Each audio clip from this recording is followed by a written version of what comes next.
Catus Maximus here. I'm going to try to make this as quick and painless as possible. This is indeed Irwin's worst drywall jab saw that they've ever produced, I think. It is just absolutely terrible. The teeth just aren't very sharp. They're obviously not a triple chip grind. And oddly enough, I'm trying to get on the light here, but you can see, there we go, where the blade has like been sanded, but it's all odd, and it's just like a little bit wavy here. Super thin, super weak. Doesn't have a very strong tip for punching through drywall to install some lights or electrical outlet, something like that. Patching a hole in drywall by cutting out the section so you can put in a new square, etc. So these saws are used quite a bit. Oddly enough, if you buy, they like punish you if you buy these individually. On Amazon, they're $10 each, or they'll sell you a 3-pack for $12, so you get a massive discount. And that's kind of telling that they're selling you 3-packs.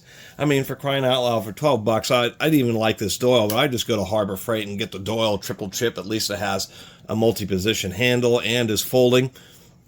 Harbor Freight also still has their super cheap, like $2 Portland saw drywall jab saws. I mean, literally, they're like $1.50 or $2 and are better. Now, the biggest deal about this Irwin here, get a little more zoom, is just the teeth. I mean, they're just like stamped out.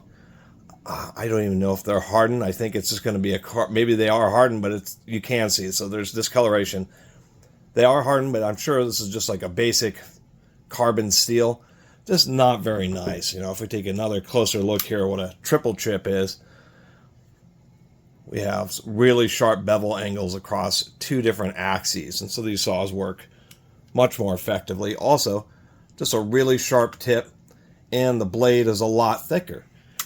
The problem with this is, there we go, it's just so thin. I mean, this is ridiculous. If you aren't square on when you push this through the drywall, this thing's just going to fold in half.